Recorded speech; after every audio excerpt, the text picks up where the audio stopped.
Olá, oitavo ano, tudo bom com vocês? Então vamos para a aula número 5, né? E a aula número 5 vai ser só um exercício de revisão, tá bom?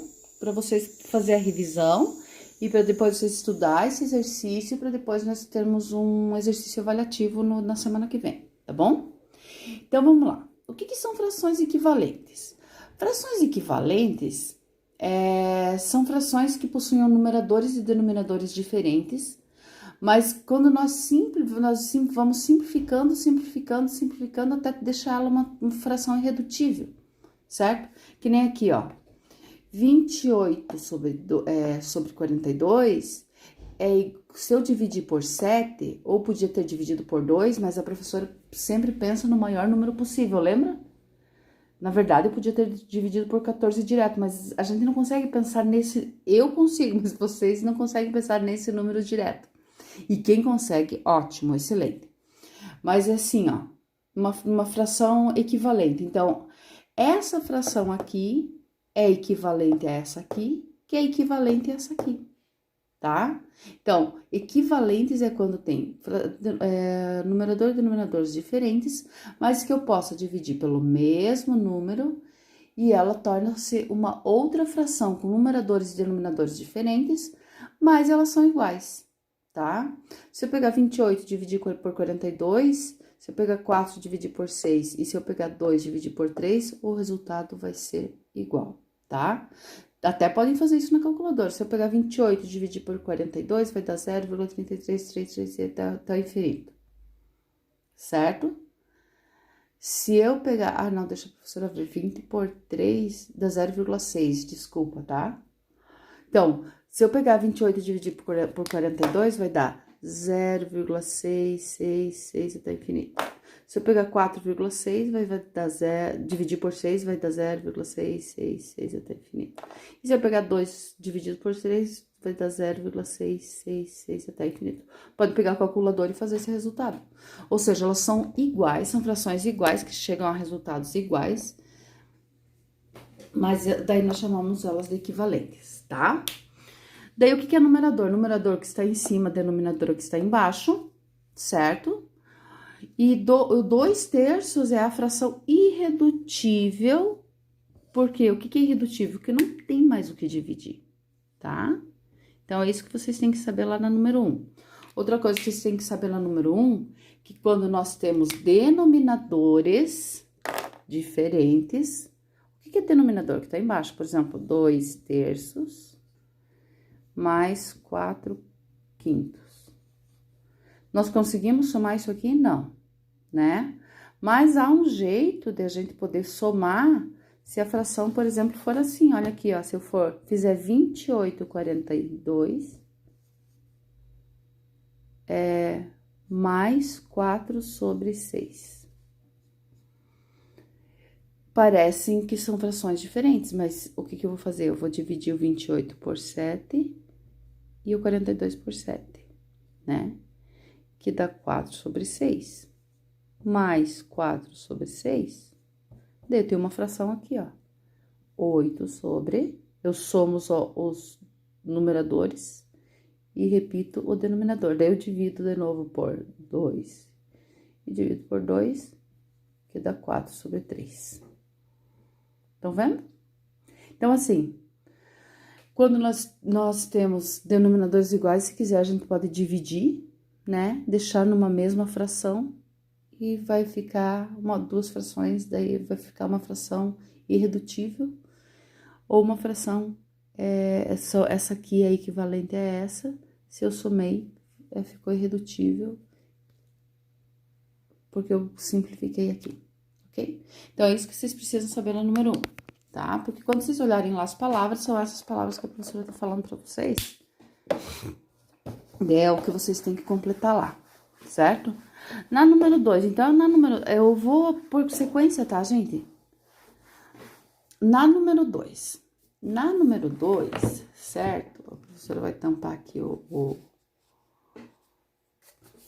a possibilidade, ok? Mas na número 2 é assim, ó. Tá falando assim, a quantidade de casas decimais do produto menos 3,4 por menos 1,56 é igual a quanto? Então, ela quer saber assim, o que é produto? Sempre que falar a palavra produto é uma multiplicação. Sempre, tá certo? Sempre que ouvir falar a palavra produto, é uma multiplicação. Eu preciso fazer essa multiplicação ali? Não. Por quê? Porque quando eu tenho uma multiplicação, vamos supor que eu tenha 1,782 vezes 4,3, eu vou saber a quantidade de casas decimais após a vírgula só contando a quantidade de casas que tem após a vírgula no total da operação, ó. 1, 2, 3, 4. Então, quantas casas decimais tem aqui? 4 casas decimais. Mole, né?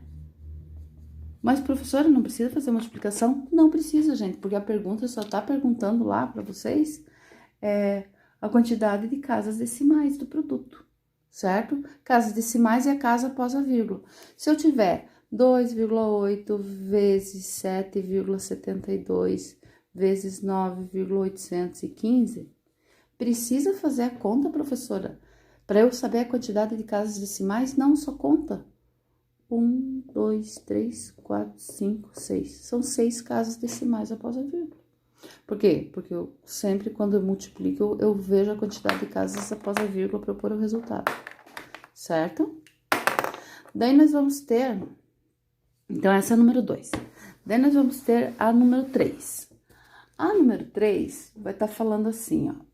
Uma pesquisa de boca de urna realizada no primeiro turno. Então, prestem atenção e vão acompanhando junto com a professora, tá? Porque vocês devem ter copiado o exercício antes.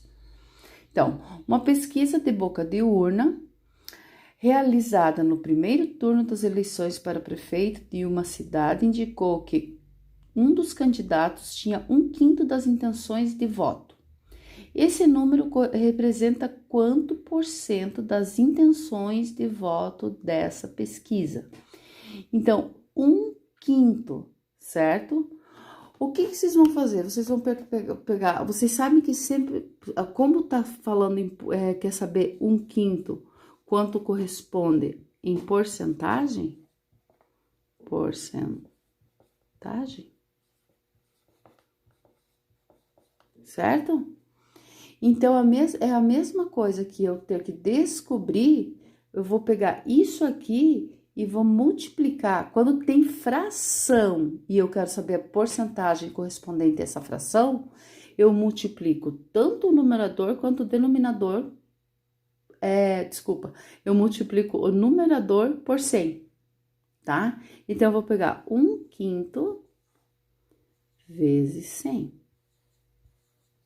igual 1 vezes 100, 100. Por que eu multiplico por 100?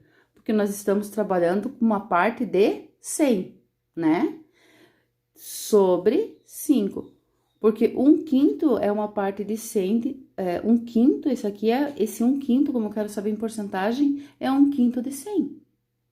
E para eu saber 1/5 de 100, eu sempre multiplico por 100 a fração. E eu vou multiplicar por 100 a fração, então significa que eu multiplico o numerador com o numerador, não tem nada embaixo, denominador com o denominador. Então, 5 sobre 1, 5. Daí vocês vão dividir e vocês vão ter o resultado, ok? É só dividir e vocês têm o resultado em porcentagem. Não esquecendo de colocar sempre o número porcentagem atrás, certo? Continuando. Uma pesquisa mostrou que uma área de 4 hectares, a número 4 estou falando. Então, é lá junto com a professora, acompanhando. Uma pesquisa mostrou que uma área de 4 hectares de florestas na região tropical pode conter cerca de 375 espécies diferentes de planta, enquanto uma área florestal do mesmo tamanho na região temperada pode apresentar cerca de 15 espécies.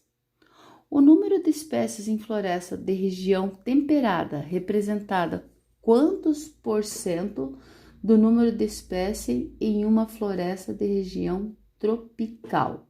Então, o que tá acontecendo aqui?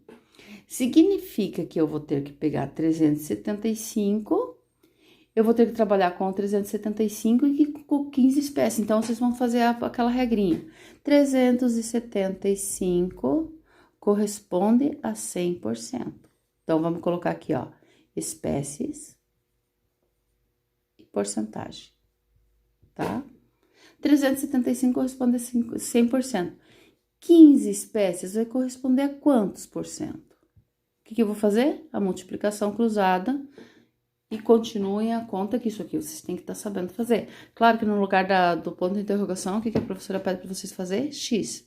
Vocês têm um monte de problema lá no caderno de vocês com isso aqui, que tem que estar, que vocês devem estar sabendo, né? Daí vocês multiplicam 375 vezes X e 100 vezes 15, tá? Daí vocês vão passar dividindo, vocês vão chegar a um resultado. O resultado vai ser um número inteiro, tá, gente? Não vai ser um número com vírgula. Então, essa é o número 4. Já vamos fazer o segundo vídeo para o número 5.